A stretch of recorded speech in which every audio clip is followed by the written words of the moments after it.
Nós vamos mexer um pouquinho sobre esse assunto da santificação, que é uma ação divina e uma reação humana. Então, dá para ler aí o texto bíblico? Vamos ler a palavra de Jesus para os seus discípulos na sua oração sacerdotal. Santifica-os na verdade. A tua palavra é a verdade. Presta atenção que ele não diz que é uma verdade. É a verdade. A teologia bíblica adotada por nós aqui na igreja mantém o equilíbrio entre a soberania de Deus e a responsabilidade humana. Deus age soberanamente na eleição, na regeneração, chamado, justificação, glorificação do ser humano. Tem mais outras coisas, a adoção. Deus age soberanamente. Mas o crente responde ativamente na conversão, santificação e ainda na sua perseverança. Jonathan Edwards, esse homem era um irmão precioso lá dos Estados Unidos do século XVIII. Ele explica essa relação assim: a graça divina precede todas as nossas ações, mas nossa resposta é necessária para que a santidade se manifeste em nossa vida. Deus faz e nós fazemos o que Deus faz em nós para fazermos. Nós vamos falar isso mais na frente um pouquinho.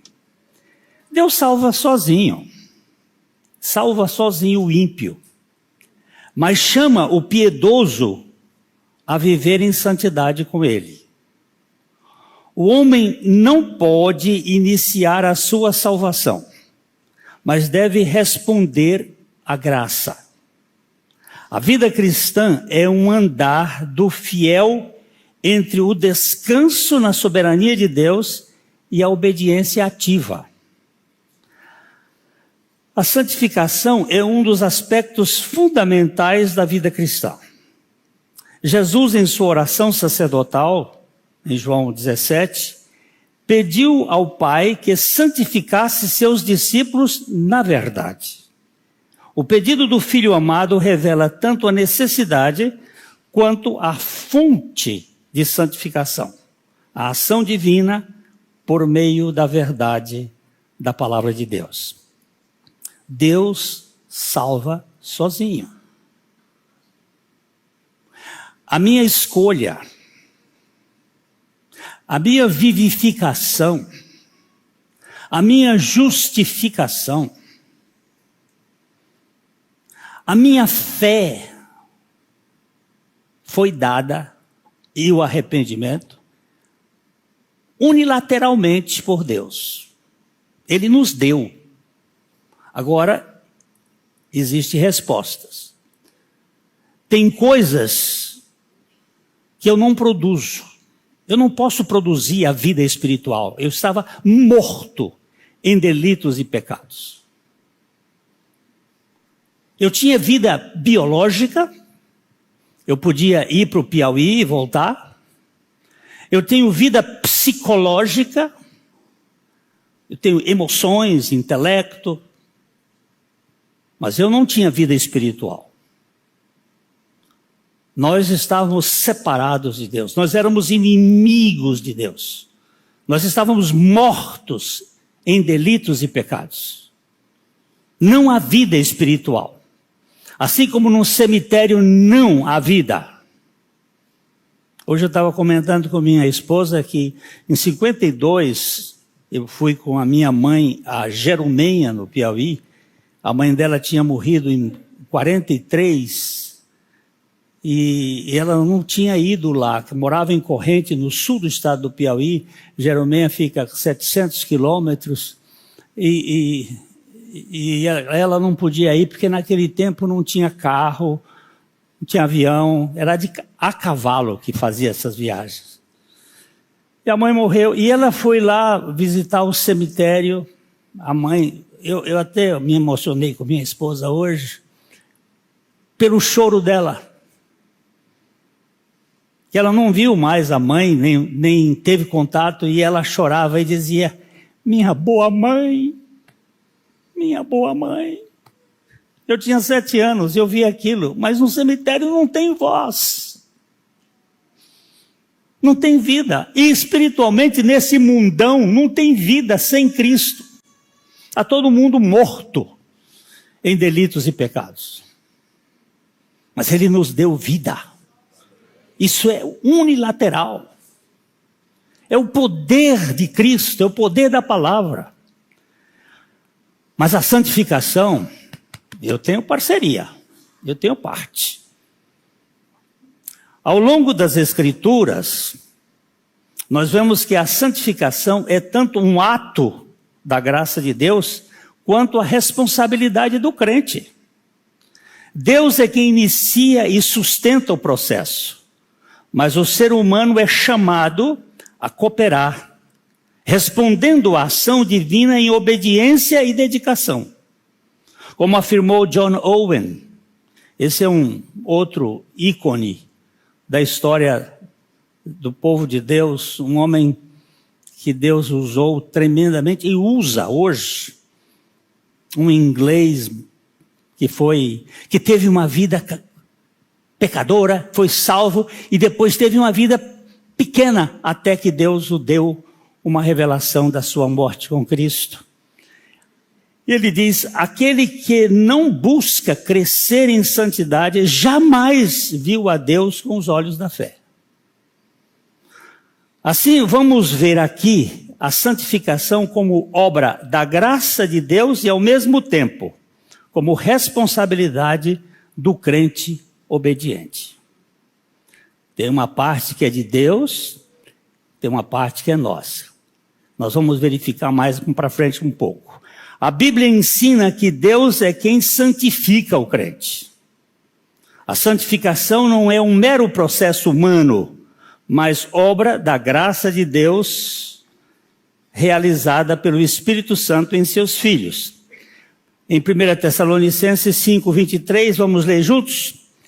E o próprio Deus da paz vos santifique completamente, e todo o vosso espírito, alma e corpo sejam plenamente conservados, irrepreensíveis para a vinda de nosso Senhor Jesus Cristo. Ali ficou um pouco maior agora, né? Puseram. Sim, bota AA. Eu usei. Hein? Dá para ler ali? Pode deixar nessa aí que dá para ler. Diz o Márcio que está sem óculos, ele diz que dá para ver. Então, Paulo está dizendo que é o Deus da paz que vos santifique completamente. E aqui é uma das passagens que dá uma ideia bem clara de que o homem é tricotômico e não simplesmente dicotômico. Porque quanto à característica do homem, nós temos 3 divisões. Que o homem é um átomo, ele é indivisível, ele é um monolítico. Tem um pensamento judaico que não admite alma e corpo e espírito como divisor. Tem a ideia dicotômica, que o homem é corpo e alma, e a ideia tricotômica, que o homem é corpo, alma e espírito. A gente não vai discutir isso, porque isso já foi discutido há mais de 2000 anos e nunca se chegou a uma conclusão. Mas eu, pessoalmente, e muitos dos irmãos aqui, adotam a ideia tricotômica. Mas é o Deus da paz que vos santifica em tudo. É uma ideia que aqui ele é o agente da santificação. O apóstolo Paulo ainda mostra em Filipenses 2,13. Vamos ler? Porque Deus é o que opera em nós, tanto querer como efetuar, segundo a sua boa vontade. Aqui vemos que Deus age soberanamente no crente para produzir santidade, capacitando-o para viver uma vida conforme a sua vontade. João Calvino, ao comentar sobre a santificação, afirmou isso aqui: toda santidade provém da obra do Espírito Santo, pois a carne jamais produziria algo aceitável a Deus. Toda santidade provém da obra do Espírito Santo. Você vai ter moralidade no mundo, pessoas eticamente corretas, mas não santidade. Santidade só provém do Espírito Santo. Guarde bem isto. Tem gente moral digna, inatacável, mas morrendo não vai para o céu. Nós temos várias pessoas na Bíblia, uma delas foi Cornélio. Cornélio era um homem justo e ainda temente a Deus. Mas o Espírito Santo mandou que Pedro fosse à sua casa para pregar o Evangelho a fim de que ele pudesse crer em Jesus Cristo e ser salvo. E só o salvo pode ser santificado. Não existe santificação de ímpio. Existe moralização de ímpio. A gente pode fazer isso muito bem. Termos pessoas inatacáveis moralmente, mas não são santas, nem podem ser santificadas. O apóstolo Paulo ainda mostra, bem, aqui vemos que Deus age soberanamente. Já li isso aqui? A santificação ocorre por meio da verdade, que é a palavra de Deus. A Escritura nos renova e nos transforma. Efésios 5, 26, há uma clara evidência de que a santificação da igreja é por meio da palavra. Vamos ler? Para a santificar, purificando-a com a lavagem da água pela palavra. Santificando a igreja. Quem santifica a igreja é o Espírito Santo e santifica pela lavagem da água pela palavra. A palavra de Deus é ensinada pelas Escrituras como sendo a palavra. E o salmista, no Salmo 119, verso 11, diz: escondi a tua palavra no meu coração para eu não pecar contra ti. Então, o Espírito Santo e a palavra são os agentes da santificação.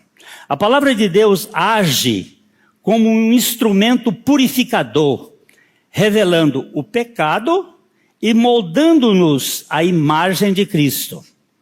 Martin Lloyd Jones,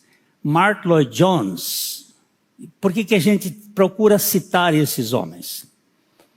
É porque esses são os gigantes onde nós estamos no pescoço deles para enxergar mais longe. Este homem aqui era médico e foi médico do rei da Inglaterra, cardiologista, médico cardiologista do rei da Inglaterra, do rei, o pai da Elizabeth II, que morreu recentemente. E ele deixou a cardiologia, onde ele tinha o privilégio de fazer os exames periódicos no rei, porque o rei tinha alguns problemas, para pregar o Evangelho. Ele deixou a honra deste mundo para ser um pastorzinho lá no país de Gales. E depois Deus o levou e colocou numa posição mais ilustre em Londres, mais visível, mais ilustre não, porque ele era um homem terra-terra.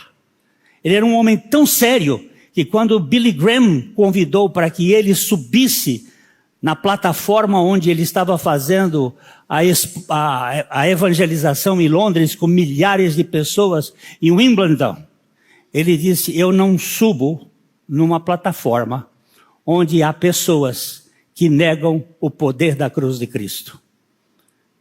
E o arcebispo ia subir, o arcebispo da Cantuária, e ia subir mais gente, e ele se negou. Não me sento. Tão sério que esse homem era. E ele diz o seguinte, a santificação é um processo no qual o Espírito Santo aplica a verdade da palavra de Deus às nossas vidas, renovando-nos constantemente. Ninguém pode ser santificado fora da ótica da palavra. Não são usos e costumes, é o Espírito da palavra. É a palavra de Deus nos santificando. Além da palavra, o Espírito é essencial para a santificação. Vemos que a Bíblia coloca isso muito bem em Romanos 8:13.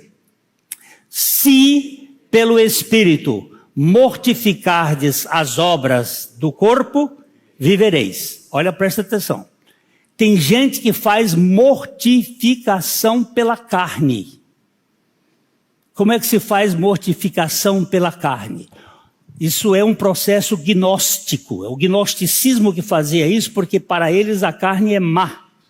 E todo esse sistema, hoje na Igreja Católica nós temos a Opus Dei, que é um sistema que tenta mortificar a carne pelo sofrimento. Usando silício, por exemplo. Homens ilustres, eu não vou nem citar o nome, mas um dos maiores juristas do Brasil, ele coloca silício todo dia para fazer doer o corpo. Eu tive uma sobrinha que fazia isso, só tomava banho frio, gelado, para fazer sofrer. Essa ideia da mortificação pela carne, isso é um descalabro. A mortificação é pelo Espírito. Se pelo Espírito mortificardes os feitos da carne, então vivereis. O Espírito Santo nos capacita a demolir o pecado e a produzir frutos espirituais. O Parker, que morreu há pouco tempo atrás, um homem de Deus, um anglicano de primeira linha, ele diz o seguinte, a mortificação do pecado não é uma obra da carne, mas do Espírito.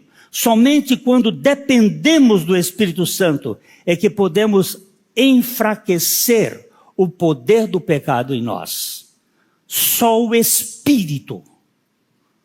Tem gente que procura por todos os meios, fazendo jejuns, fazendo essas peregrinações, vão para Compostela a pé, não sei quantos quilômetros há dias, e aqui outros subindo, carregando cruz nas costas. Isso tudo não é mortificação espiritual. Isso é flagelo humano. Isso é autojustificação, não pela obra de Cristo. Embora a santificação seja uma obra da graça de Deus, a Escritura nos chama a participar ativamente desse processo. A santidade não acontece automaticamente, uma vez que ela exige ação, disciplina e obediência dos crentes. Vou citar aqui uma das posições mais esclarecedoras a respeito da soberania de Deus e da responsabilidade humana. Esse texto aqui, extraído de um dos livros de Jonathan Edwards, ele é preciso. Ele diz assim, a graça eficaz, na graça eficaz, nós não somos meramente passivos, nem ainda Deus faz uma parte e nós o resto. Mas é Deus quem faz tudo e nós fazemos tudo. Deus produz tudo e nós agimos em tudo. Pois isso é o que Ele produz, a saber, os nossos próprios atos. Deus é o único autor e verdadeira fonte adequada. Nós somos tão somente os atores desta fonte. Nós somos em diferentes aspectos, totalmente passivos e totalmente ativos. Disse com toda a propriedade Jonathan Edwards. E aqui não é 50% para Deus e 50% para nós. É 100% para Deus e 100% para nós. Deus faz tudo e nós fazemos tudo que Ele determina que nós façamos. Desde o momento em que nós oramos, seja feita a tua vontade, assim na terra como no céu, significa que a nossa vontade foi rendida. Nós não temos mais vontade senão a vontade daquele que conquistou a nossa vontade. Então nós precisamos ter essa conotação. A santificação é Deus fazendo tudo e eu fazendo tudo, porque Ele faz com que Ele realize em nós tanto o querer como o realizar segundo a sua boa vontade. A minha vontade precisa, por isso que o processo da santificação não é um ato, é um processo em que a minha vontade vai sendo conquistada até que eu chegue ao zero de vontade e seja só a vontade dele. Mas isso é impossível, Glenn, impossível para você e para mim. Mas os impossíveis dos homens são possíveis para Deus. Mas não é que eu tenha que subir numa estaca, como aqueles monges fizeram no passado, e que ficavam 30 anos em cima de uma estaca cercada por uma cerquinha, sem tomar banho, sem qualquer coisa. Eles chegavam, até outro dia eu vi uma pregação aquele pastor batista, Granconato.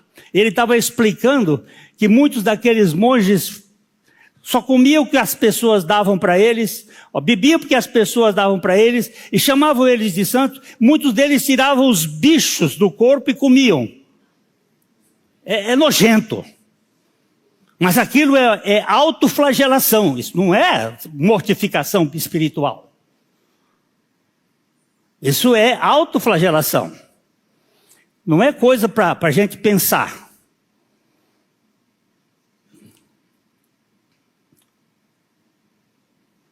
A santificação não é opcional na vida cristã. Deus nos chama a sermos o quê? Santos. Vamos ler o que ele diz em 1 Pedro capítulo 1, versos 15 e 16. Mas, como é santo aquele que vos chamou, sede vós também santos em toda a vossa maneira de viver. E em Hebreus capítulo 12, 14, também lemos: segui a paz com todos e a santificação, sem a qual ninguém verá o Senhor. Aqui vemos que o crente tem a responsabilidade de buscar a santidade ativamente.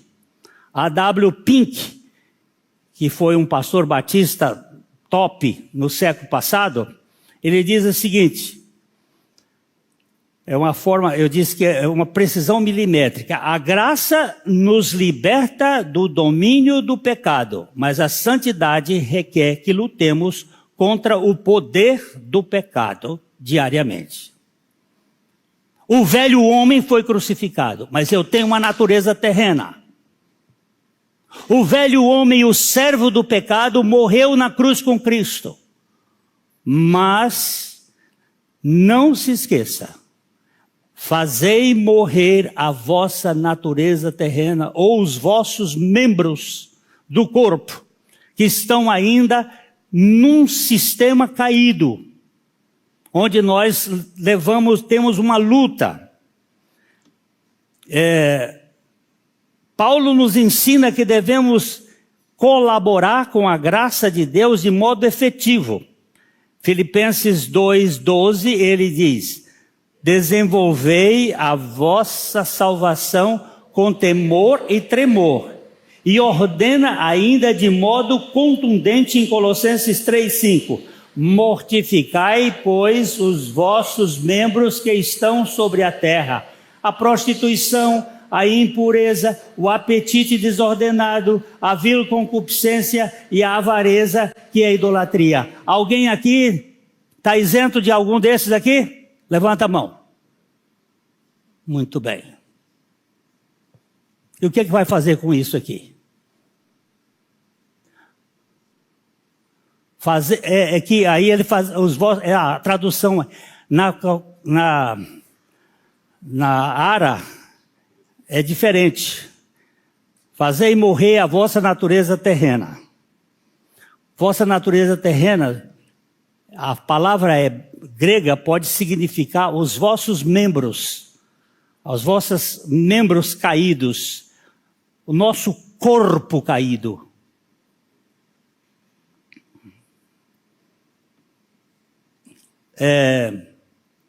O crente deve lutar contra o pecado, praticar a obediência e buscar a renovação espiritual diariamente.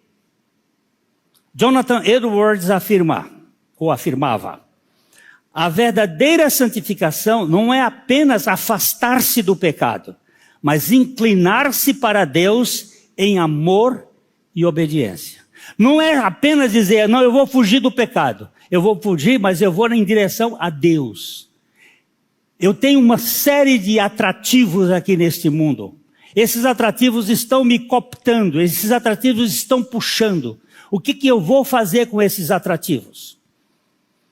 Você tem na sua mão, e eu sei que tem, esse aparelhinho aqui, que vai da mais rasa, número 1, até a 5ª Deep Web. E você pode entrar nisto, no escuro da noite, nos locais mais impossíveis de pessoas verem, mas o veneno que fica na sua alma é indiscutivelmente grande. Pastor Maurício falando aqui uma vez sobre a pornografia, ele mostrou um cérebro de um cocainizado e o cérebro do pornógrafo. O cérebro do pornógrafo é infinitamente mais deformado do que o que usa cocaína. Muito mais sério. E muita gente faz isso escondido. Tem um site que mostra que nos Estados Unidos, grande parte dos pastores e padres são pornógrafos. Fazem isso escondido. Mas de Deus você se esconde? Eu me escondo de Deus? Eu posso me esconder da presença do Senhor? Para onde eu irei da tua presença? Então não seja covarde, enganando os outros. Você não vai enganar a Deus. Até vou aproveitar. Se você tem este vício, procura um irmão santo ou uma irmã e confesse o seu pecado diante dele, dizendo: meu irmão, me ajuda a orar para eu sair desse laço de Satanás, porque isso está acabando com minha vida. Eu não vou ter comunhão com Deus. Eu não vou ter intimidade com Deus. E nós precisamos entender que há uma luta. O crente deve lutar contra o pecado. Deus nos deu alguns meios para crescer em santidade e devemos utilizá-los. Primeiro, oração. Vigiai e orai. Para quê? Não entreis em tentação. Oração. Eu sou atacado em muitas áreas. Aonde eu vou, primeiro lugar, para o trono da graça de Deus. Eu me abro diante do Senhor, eu me exponho diante do Senhor. No meu gabinete nós temos 4 interruptores, com 4 lâmpadas diferentes. Uma bem fraquinha que fica num canto para iluminar uns retratos, tem uma outra que ilumina os livros, tem uma outra que é um abajur, tem uma outra que é grande. Eu muitas vezes fecho as cortinas quando estou dando algum atendimento, eu fecho as cortinas, escureço, deixo mais escuro possível.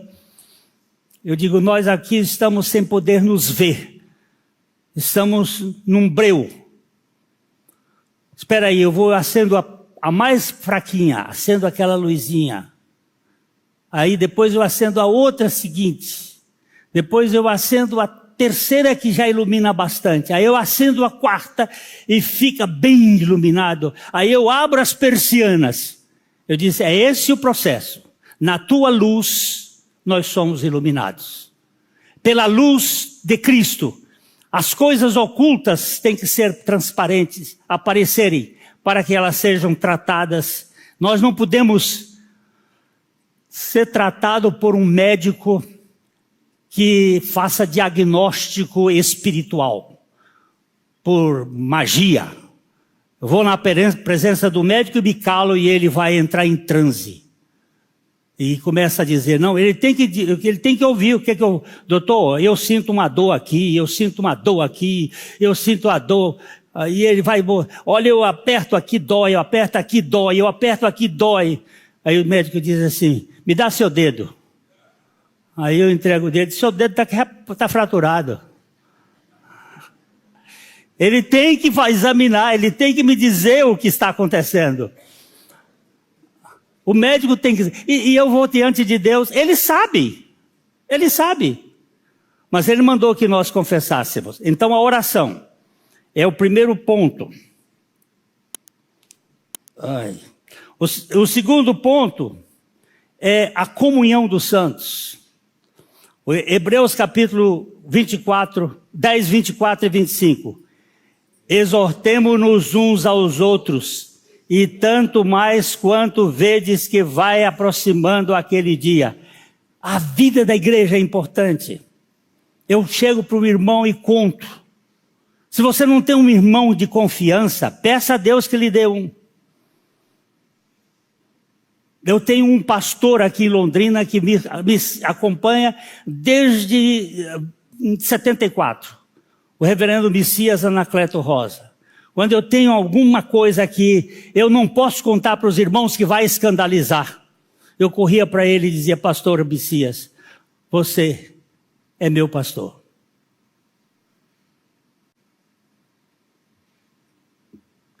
E eu confesso, a igreja é importante.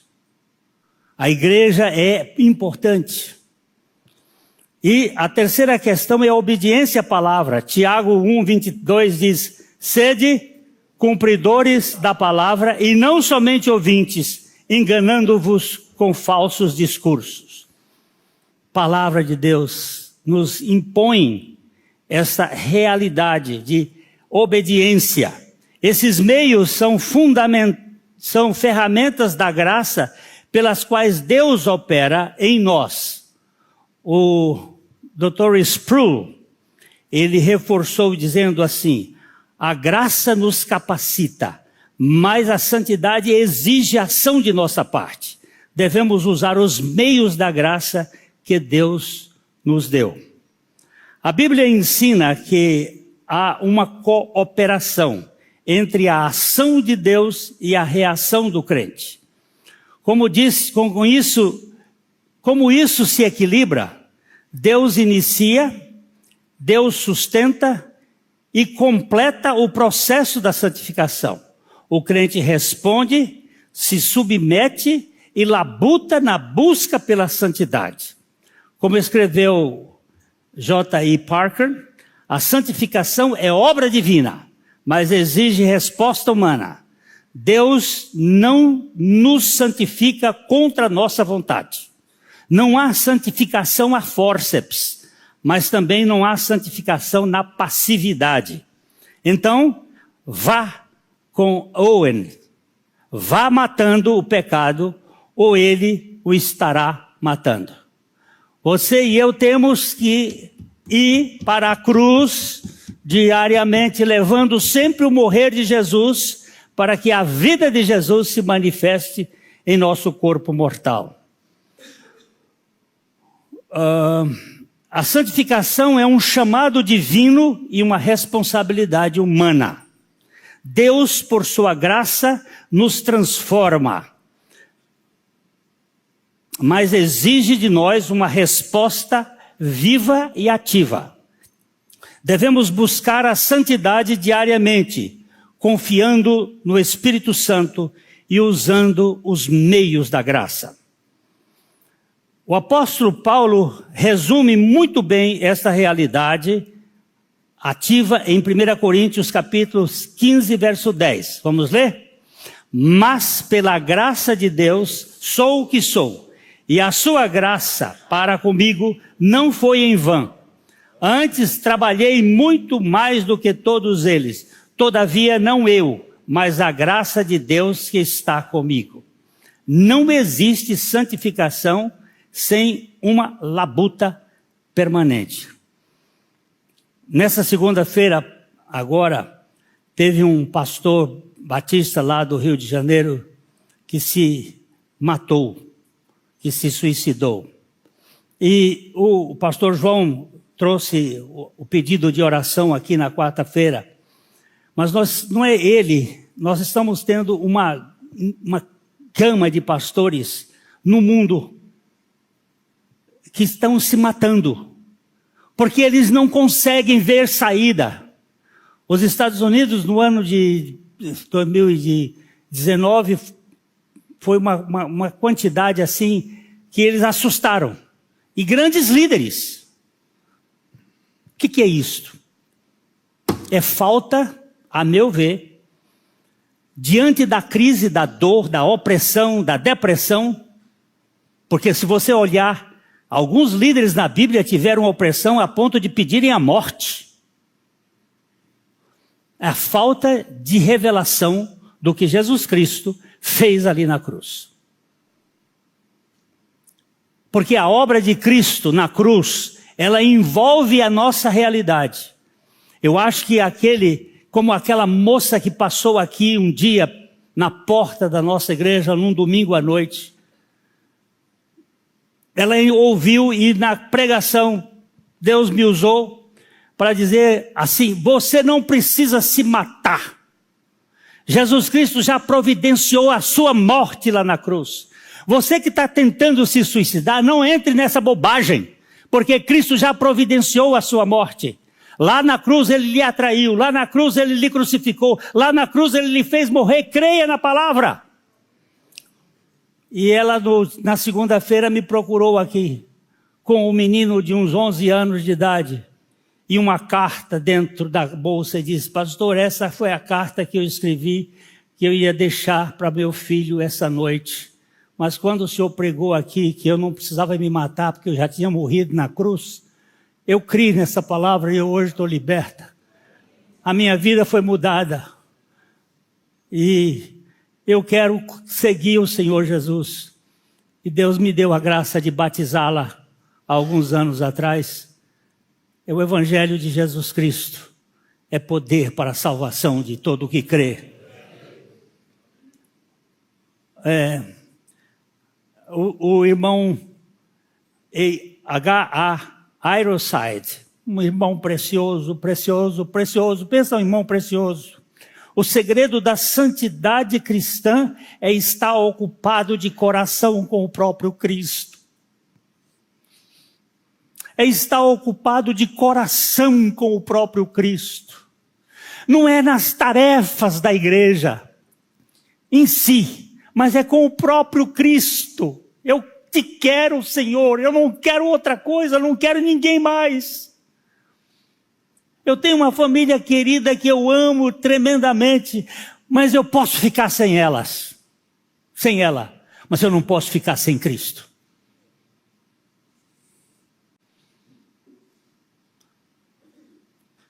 Não leve muito a sério, não, minha bem, eu preciso de você.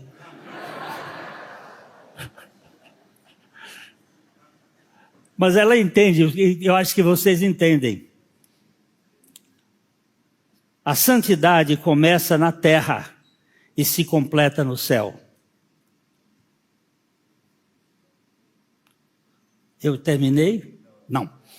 Só podemos, aqui no próprio Cristo, só podemos viver um processo de santificação verdadeira se nós estivermos sendo conduzidos pela revelação de Jesus Cristo por meio da palavra aplicada pelo Espírito Santo.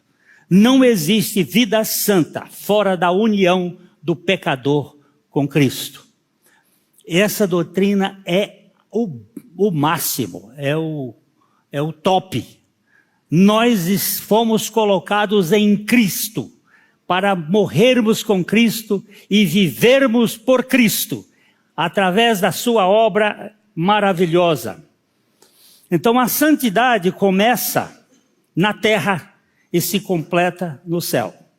O sábio J.C. Riley, ele disse com muita propriedade o seguinte: quando uma águia estiver feliz em uma gaiola de ferro, quando uma ovelha estiver satisfeita na água, quando uma coruja estiver contente no fulgor do meio-dia, ou ainda quando um peixe estiver alegre na terra seca, então, e só então, admitirei que um homem não santificado estará feliz no céu.